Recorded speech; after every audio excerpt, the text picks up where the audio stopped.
It's 3 a.m. The house is silent, but inside your head, there's a storm. You're staring at the ceiling, your heart is racing for no reason, and your mind is fumbling through a fog of half-finished thoughts. You feel like you refading.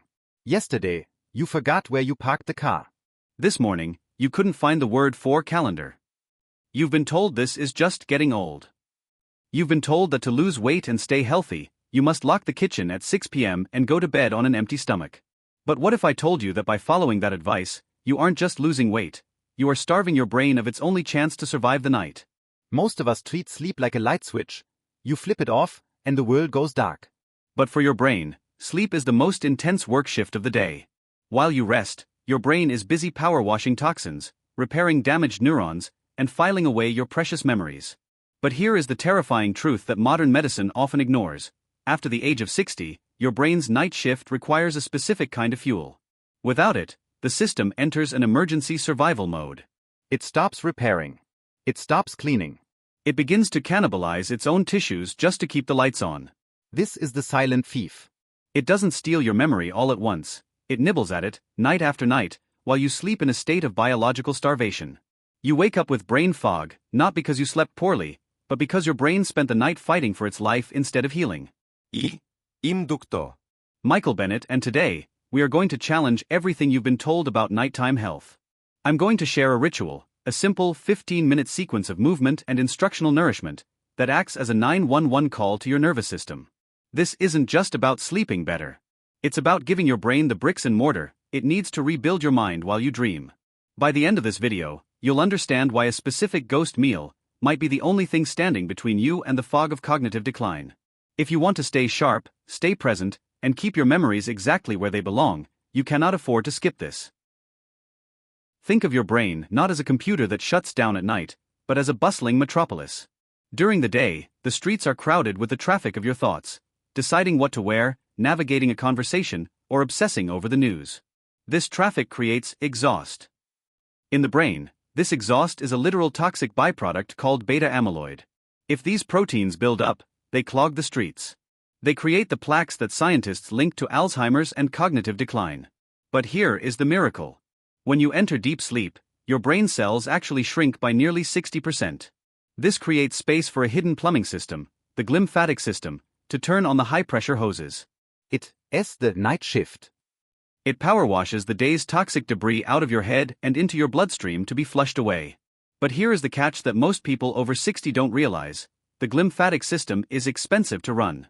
It requires a massive amount of cellular energy. In fact, your brain consumes 20% of your body's total energy, even though it's only 2% of your weight. Now, imagine if the city's maintenance crew showed up for work, but the power grid was down. No lights, no fuel for the trucks, no water for the hoses. That is exactly what happens when you go to bed in a state of metabolic stress. For years we've been told, don't eat after 6 p.m. But if you're 65 years old, your body is in a different biological chapter than a 25-year-old. When you fast for 10 or 12 hours, your blood sugar can dip into a danger zone at 2 a.m. Your brain panics. It perceives a famine. To survive, it releases cortisol, the stress hormone. Cortisol is the emergency siren. It wakes you up. It shuts down the cleaning crew. It tells the brain, stop repairing, start surviving. This is why you wake up feeling like you've been hit by a truck. Your streets are still dirty, your trash hasn't been picked up, and your neurons are literally starving for the fuel they need to reconnect. The secret to staying sharp isn't just sleep. It's sustained recovery. We need to send a message to your brain that the power grid is stable. We need to provide the glymphatic crews with the specific amino acids and steady glucose they need to do the heavy lifting while you're in REM sleep. In the next few minutes, I'm going to show you exactly how to send that signal, starting with a 5-minute movement ritual that opens the valves to your brain, followed by the specific ghost meal that keeps your cognitive lights on all night long. Most people think that to help the brain, you have to work the brain, puzzles, crosswords, reading. But before you can nourish the mind, you have to prepare the pipes that carry that nourishment. I call this the ritual of light and heat. It's a 5-minute bridge between the chaos of your day and the deep repair of your night. As we age, our plumbing gets stiff. The carotid arteries and the lymphatic vessels in your neck are the only highways to your brain. If your shoulders are hunched from looking at a phone or driving, those highways are under a traffic jam. You are literally strangling the flow of blood and the drainage of toxins. We start with the reverse flow. It's 3 simple movements. First, the shoulder drop. Inhale, shrug your shoulders to your ears, and as you exhale, drop them like you're letting go of the entire day's weight. Second, the horizon turn. Slowly turn your head to the left, then the right, as if you're looking at a vast, peaceful horizon. This isn't a stretch, it's an invitation for blood to move. Third, the forward fold. Sitting in a chair or on your bed, let your chin drop to your chest and slowly roll down. Feel the gravity pulling the tension out of the base of your skull. Why does this work? It activates the vagus nerve, the reset button of your nervous system. By moving gently, you're telling your brain, the hunt is over. The fire is built. We are safe. But there's a second part to this ritual, and it involves a secret the longest living people in the world have used for centuries: heat. In Japan, they call it shin-shin-ichinyo, the unity of mind and body. In our busy Western lives, we are often cold. Cold hands, cold feet, cold circulation. 10 minutes before bed, place a warm compress on the back of your neck or soak your feet in warm water with a pinch of Epsom salt. This isn't just for comfort. When you warm your extremities, your core temperature drops. This is the biological green light for your brain to produce melatonin. It's like turning down the streetlights in our city analogy. It signals the glymphatic crews to start their engines. Now that the pipes are open and the signals are set, your brain is ready for its offering. But you can't just give it anything. You need a very specific biological key to unlock the deep, regenerative sleep that keeps your memory sharp. It's time to step into the kitchen for what I call the ghost meal. We've been conditioned to believe that the kitchen is closed after dinner.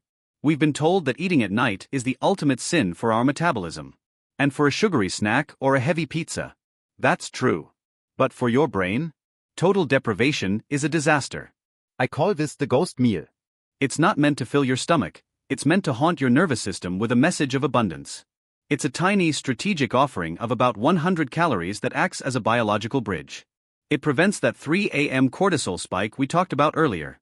When you're over 60, your liver's ability to store glycogen, your brain's backup battery, decreases. By 2 a.m., that battery is running on empty.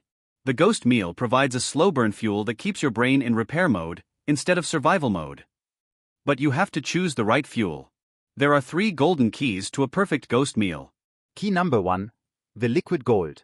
For many, a small cup of warm bone broth is the ultimate brain fuel. It's packed with glycine, an amino acid that scientists have found actually lowers your core body temperature and tells your brain to shut down the noise and start the cleanup. It's savory, it's comforting, and it won't spike your insulin.